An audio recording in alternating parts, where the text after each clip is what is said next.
நாமும் ஒரு விவசாயமாய் நமக்கான உணவை நாமே உற்பத்தி பண்ணுவோம். விவசாயிகளை காப்பாற்ற முதல்ல விவசாயம் காப்பாற்றப்பட வேண்டும். அதுதான் ரொம்ப முக்கியம். நாம தனியா விவசாயிகளை காப்பாற்ற போராடிட்டு இருக்கோம். முதல்ல விவசாயத்தை காப்பாற்றினா அதை நம்பி இருக்க விவசாயிகள் ஆட்டோமேட்டிக்கா நம்ம காப்பாற்றப்படுவோம்.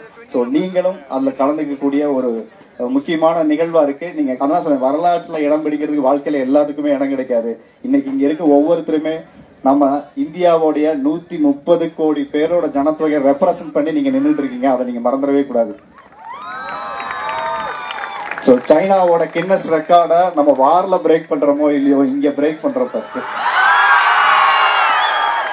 ஸோ அதனால அதை மறந்துடாதீங்க. நாம சைனாவோட 2 மாசத்துல பிரேக் பண்றோம். சைனா கவர்மெண்ட் பண்ண ரெக்கார்டை சத்யபாமா யூனிவர்சிட்டி, ஜேபிஆர் சேர்ந்து நீங்க பிரேக் பண்றீங்க. ஸோ மாமல்லம் எல்லாருக்கும் சேர்ந்து சொல்றேன். அதனால நீங்க ஒவ்வொருத்தரும் அங்க இருக்கக்கூடிய அந்த 45 நிமிஷம் ரொம்ப முக்கியமானது. ஸோ ஒரு சின்ன கவனக்குறையும் விடலாம வி ஆர் டிசிப்ளின். ரெக்கார்டை முடிச்சுட்டு நம்ம செலிப்ரேட் பண்றோம். ஓகேவா? நம்ம ரெக்கார்டை முடிச்சு செலிப்ரேட் பண்ணோம்னா கம்மியாகும். சூப்பர். நீங்க அதனால க்ரௌடு வந்து நீங்க மாறிடாதீங்க. செப்பல்ஸ் எல்லாம் கழட்டி உள்ள வச்சிருங்க. செருப்பு காலோட உள்ள போகாதீங்க. ஸோ நிலத்துக்கு நாம கொடுக்குற மரியாதை அது ரொம்ப முக்கியம். ஸோ செருப்பு காலெல்லாம் கழட்டி ஓரமா வச்சிருங்க. அதே இடத்துல இருக்கும், நீங்க வந்து எடுத்துக்கலாம்.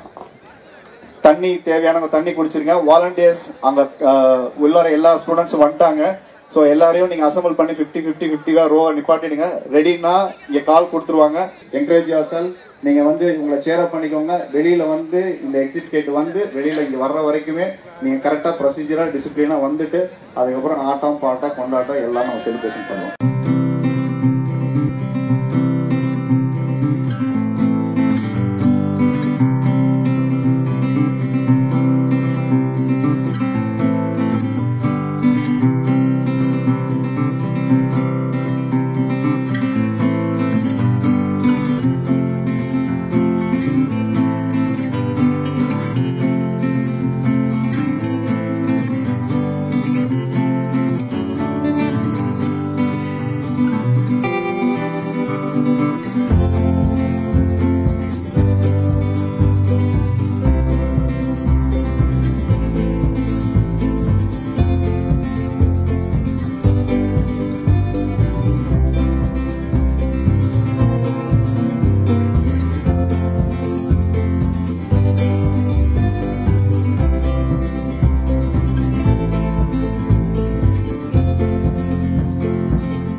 வணக்கம், நான் ஹரி பேசுகிறேன். மாறுவோம் மாற்றுவோம் அறக்கட்டளையுடன் இணைந்து சத்யபாமா யூனிவர்சிட்டி மரியசீனா அவர்களும் ராஜேந்திர டிரான்ஸ் இந்தியா அவர்களும் இணைந்து இந்த ஒரு மிகப்பெரிய ஒரு நானும் ஒரு விவசாயிங்கிற ஒரு விழிப்புணர்வு நிகழ்ச்சி இங்கே ஏற்பாடு பண்ணி இங்கே நடத்தி முடிச்சிருக்கோம்.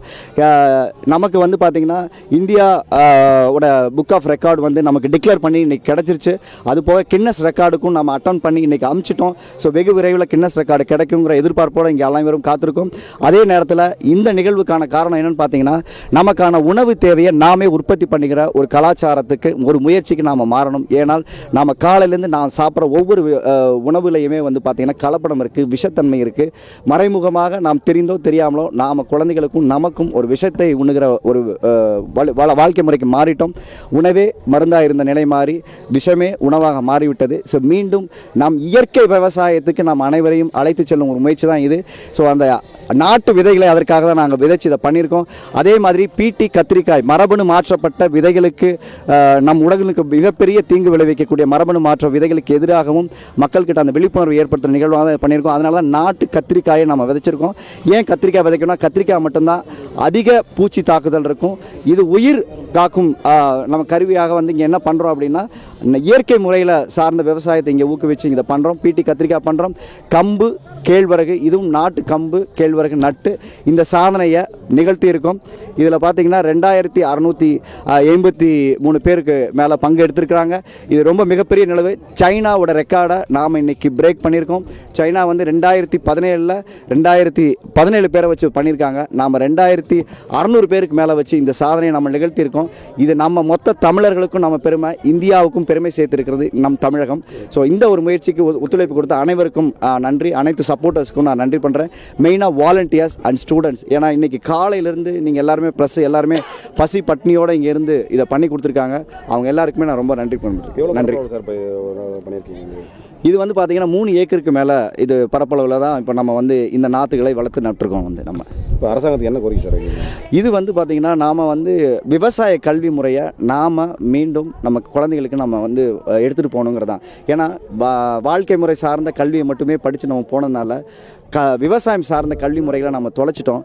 நாம் கல்வி முறையோடு சேர்ந்து இந்த கல்வி முறைகளில் விவசாய வாழ்க்கை முறையும் கற்றுக்கிறதுக்கான ஒரு விஷயங்களை நம்ம முன்னெடுக்கணும். நிறைய ஒர்க் ஷாப்ஸ் குழந்தைங்களுக்கு, சில்ட்ரன்ஸுக்கு இது மாதிரி விவசாயம் சார்ந்த விழிப்புணர்வை நம்ம கொண்டு போகணும். ஏன்னா உணவு சார்ந்த விழிப்புணர்வு மக்களிடையே ரொம்ப குறைவாக இருக்குது. எந்த மாதிரி உணவு சாப்பிடணும், எது வந்து ஆரோக்கியமானது, நிறைய கலப்படங்கள் இருக்குது. வியாபாரிகள் நம்ம ஆரோக்கியத்தை வியாபாரம் செஞ்சுக்கிட்டே இருக்காங்க. ஸோ நம்மளை நாமே காத்துக்கொள்ளும் முயற்சியாகனா இனி நாம் ஒவ்வொருவருமே விவசாயம் ஆறுனா வியாபாரிகள் அனைவரும் மாறுவாங்க. குவாலிட்டியான ஒரு பொருளை கொண்டாந்து நம்மக்கிட்ட விற்கிறதுக்கான ஒரு முயற்சி அவங்க எடுப்பாங்கிறதான். அதனால தான் வீட்டு தோட்டம் நீங்கள் அமைக்கணும். நீங்கள் எல்லோரும் கேட்கலாம், நானும் ஒரு விவசாயமாகனா எல்லாருக்கும் நிலம் வேணுமேனு. நிலம் தேவையில்லை. உங்கள் மனசில் அந்த விதைக்கிறதுக்கான இடம் உங்கள் எண்ணத்தில் வேணும். உங்கள் வீட்டில் அப்போ இடம் தெரியும். அந்த வீட்டில் நீங்கள் நாட்டு விதைகளை விதைச்சு சிறிய அளவுலையாவது ஒரு கத்திரிக்காய், வெண்டைக்காய் அதை நீங்கள் பயிரிடும்போது குழந்தைகளுக்கும் அது அந்த வாழ்க்கை சார்ந்த ஒரு விவசாயத்தை நீங்கள் கற்றுப்பாங்க. அவங்களுக்கும் இது உற்பத்தியை பற்றி தெரிஞ்சுப்பாங்க. அந்த விழிப்புணர்வு நோக்கி ஒரு ஆரோக்கியமான ஒரு சமுதாயத்தை மீட்டெடுப்பது இது நம்ம ஒவ்வொருத்தருடைய கடமையாக இருக்குது. அடுத்த ஜென்ரேஷனுக்கு நாம் விட்டுட்டு போகிற ஒரே மிச்சம் இந்த நாட்டு விதையும் இந்த மண்ணையும் நம்ம பாதுகாத்து கொடுக்குறதான். அதற்கான ஒரு முயற்சியை தான் நம்ம இங்கே எடுத்திருக்கோம்.